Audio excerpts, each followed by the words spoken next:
এই নারীদেরকে সামাজিক এবং অর্থনৈতিকভাবে প্রতিষ্ঠিত করে। শুধু শিক্ষা আছে, শিক্ষার সাথে সাথে যদি আমরা তাদেরকে অর্থনৈতিকভাবে প্রতিষ্ঠিত করতে পারি, সামাজিকভাবে প্রতিষ্ঠিত করতে পারি, আমরা একটি শক্তিশালী সমাজ গঠন করতে পারবো, যেই সমাজে নারী শিক্ষার সম্প্রসারণের পাশাপাশি তাদের অর্থনৈতিকভাবে স্বাবলম্বী ও সামাজিকভাবে প্রতিষ্ঠিত করার প্রতিশ্রুতি দিয়ে নির্বাচনী ইশতেহার ঘোষণা করেছে বিএনপি। কক্ষ প্রবর্তন করতে চাই। ক্ষমতায়নে এগিয়ে নিতে পরিবারের নারী সদস্যের নামে দেয়া হবে ফ্যামিলি কার্ডও। স্নাতকোত্তর পর্যন্ত বিনা খরচে মিলবে শিক্ষার সুযোগ।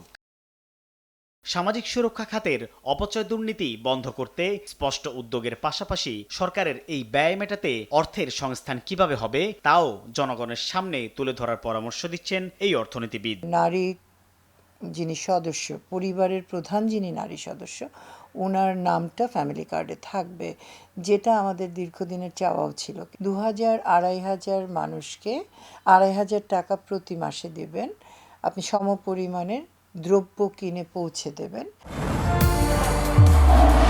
নির্মাণে নাম্বার 1 শাহ সিমেন্ট। ফাইন্যান্সিং কোত্থেকে আসবে? এটা কি সোশ্যাল সেফটি নেটের বাইরে? এটা কি সোশ্যাল সামাজিক নিরাপত্তা কর্মসূচি অলরেডি যারা ভোগী রয়েছেন তাদের বাইরে? দেশে ব্যবসা বান্ধব পরিবেশ নিশ্চিতের পাশাপাশি বিনিয়োগ বাড়িয়ে কর্মসংস্থানের সুযোগ বাড়ানোর যে প্রতিশ্রুতি দিয়েছে বিএনপি তা বাস্তবে রূপ দেয়া কঠিন হলেও উন্নয়নের পথে হাঁটতে এর বিকল্প দেখছেন না অর্থনীতিবিদরা। নারীদের শুধু পার্টিসিপেশনই বাড়াবে না, উৎপাদনশীলতাও বাড়াবে। শুধু নারীদের না, সারা লেবার ফোর্সের উৎপাদনশীলতা বাড়বে। কিন্তু এটা রিসোর্সটা আসবে কোথায়? আপনার রাজস্বটা আছে, আপনাকে রাজস্ব বাড়াতে হবে।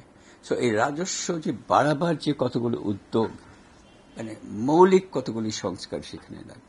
বিশ্লেষকরা বলছেন বরাবরই জাতীয় বাজেটে স্বাস্থ্য খাতের গুরুত্ব দেওয়ার কথা বলা হলেও বরাদ্দ থাকে কমই। এবার যদি ইশতেহারে দেয়া কথা রাখে ক্ষমতায় আসা রাজনৈতিক দল, তাহলে সহজ হবে মেধাভিত্তিক জাতি গঠন। সাইফুল ইসলাম, সময় সংবাদ, ঢাকা।